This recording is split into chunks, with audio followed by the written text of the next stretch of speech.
Alright, what's going on, guys? Gentlemen, here it is. We finally got the trailer for the DLC for Elden Ring Nightreign, which we now know as the Forsaken Hollows. Now, we've known about a lot of what was going to be contained in this DLC, because much of it had leaked ahead of time. However, there are still a ton of surprises in this trailer, things that we did not expect, and we're gonna break all of it down. Now, this trailer was absolutely awesome. However, there are a few things that are quite disappointing about what we've been shown, and I'll explain exactly what that is, and then one thing in particular that really drives me crazy about this, but I'll save that for the end. And I wanted to get this video out sooner, but this trailer dropped at a very bad time for me, so apologies for the late upload. But as always, if you want to stay up to date on all things Elden Ring Nightreign, go ahead and hit that subscribe button, and now let's get into it.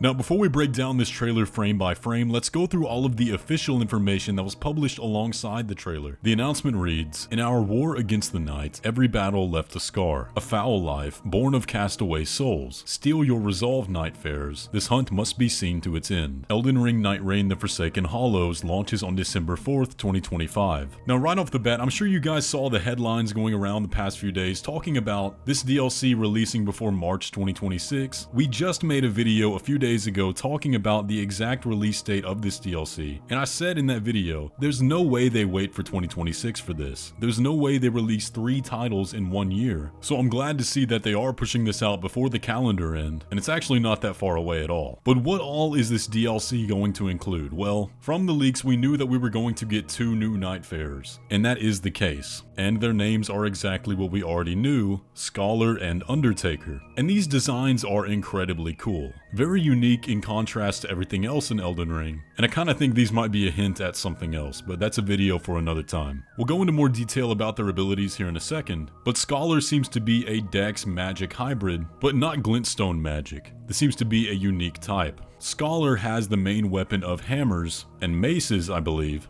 and seems to have the ability to teleport. We're also getting 2 new bosses in this DLC, which unfortunately the trailer shows. One of which is this angel type character that can clone itself. Looks like we'll be fighting 7 bosses at once, and the other is the Dreglord, who appears to be the main villain of the DLC, the whole store of the DLC, who's described as an amalgamation of souls with power to rival the Night Lord. And let me just say, this arena for the Dreglord looks absolutely insane. That is incredible design right there. In addition to 2 new Nightfarers and 2 new Night Lords, we're also getting a new Shifting Earth. This Shifting Earth is the Great Hollow, a large hole deep underground in Limveld. It is covered with crystals that emit a curse that corrodes life, and is dotted with towers of divinity, strange ruins left behind by ancient people and temples. And I believe this is going to have a connection to Scholar, as if you listen to the leaked audio, he describes his ancient people, and finally being able to find the place they resided. But that's all the information we got officially describing things for 100% certainty. Now let's dive into this trailer bit by bit, and see what we can extract.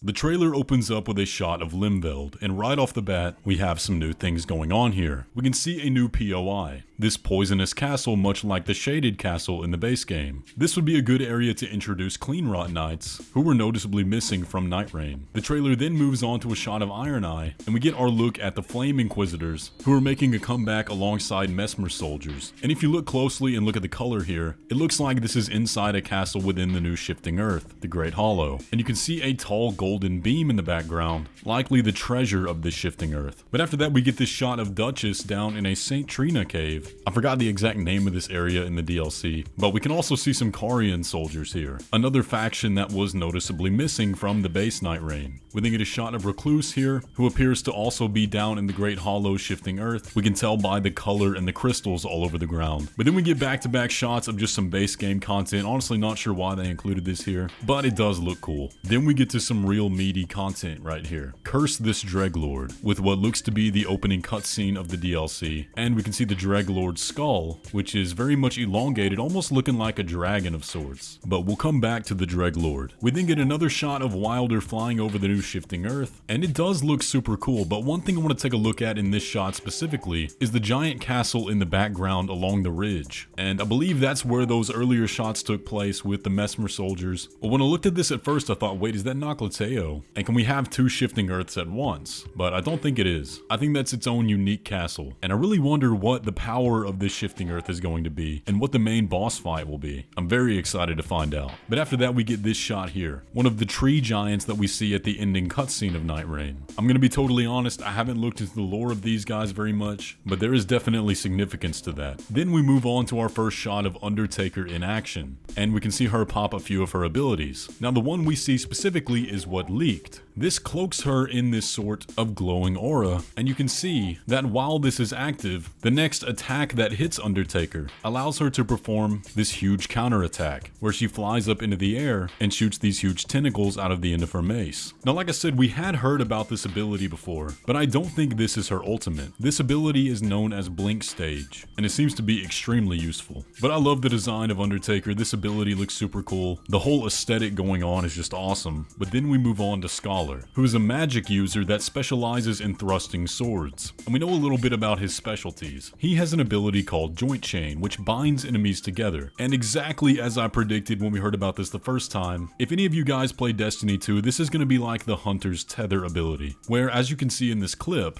enemies that are bound by this ability will all take damage from attacks. So if you hit one enemy, all the other enemies marked by the ability take the damage as well. And you can see when he stabs this one foot soldier, the one behind also reacts. Now, like the Hunter's Tether in Destiny, I imagine this will also add a debuff, since you want this ability to have some utility when fighting a single boss. And we don't yet know what his other ability will be, but overall, he looks super cool. I love his design. And if you looked at the leaks, his story is also going to be super interesting. So I can't wait to try him out. We then get a shot of the Jar Bazaar, and you can notice here, the room in the background is now open. And that's where Undertaker is going to reside. Here we can see that we're getting a daytime invasion of Gladius now, although it just looks to be one dog, but maybe they're faking us out with that, because one dog on its own might be a little too easy. And we can also see now the Divine Beast Dancing Lion is returning. I figured this would be the one remembrance boss from the DLC they bring back, and it looks like that is going to be the case. But one thing to note here is the arena we're fighting him in. This looks to be enclosed, so I imagine this is a night boss, but we'll just have to wait and see on that. Then we see the first Night Lord. We don't know the name yet, but it's this 7-fold angel figure. Absolutely incredible design, and I love how the tree roots in the background are sort of angel wings. But yeah, fighting 7 of them at one time is going to be very hard, I imagine. Fromsoftware loves to make female characters that are ridiculously hard for no reason, and I imagine this one is going to be no different. But then we move on to the fan favorite scene in this trailer. There he is. Artorias is back, baby. How are you going to make a game like Nightreign that brings back Dark Souls bosses and leave out the most important one? So it was inevitable that Artorias would make a return, and I really hope they beefed him up. If they just ported him over 1-to-1 from the base game, he's going to be a little too easy. So I really hope we're fighting an evolved Artorias here. And given that we already see a new grab attack that's reminiscent of his intro cutscene,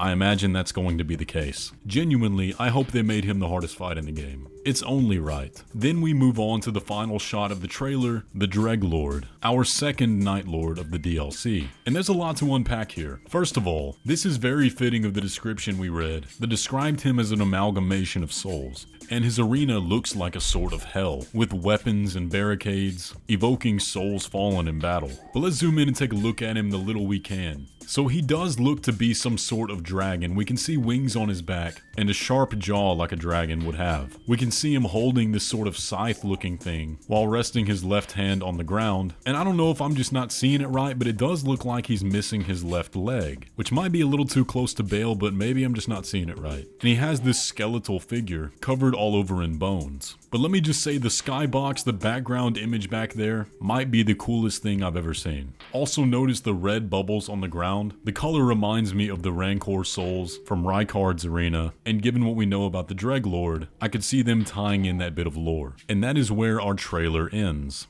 But let me give a few thoughts real quick about this DLC in general. First off, only 2 Night Lords is a bit disappointing. I was expecting at least 3, but I imagine they are going to get Everdark versions down the line, so that's a way they can easily evolve the fights and make things feel fresh. Also, we are still stuck on the same Limveld map. However, it looks like we're getting many new POIs, and if there's enough, then the map could feel entirely fresh. So I hope that's the case. Now the final thing, why did they have to release it the same day as Metroid Prime 4? Come on now. I've been waiting almost 20 years for Prime 4, and now I'm gonna have to put it on hold to grind out Nightreign's DLC. That's tough, man. That's really tough. But anyway, Forsaken Hollows looks absolutely sick. This was a really dope trailer. Y'all let me know what you think down in the comments section below. Did you notice some other details that I missed? If you did, be sure to let us know that too. Either way though, if you enjoyed today's video, be sure to leave a like on it and subscribe if you're new around here, and I will catch you in the next one.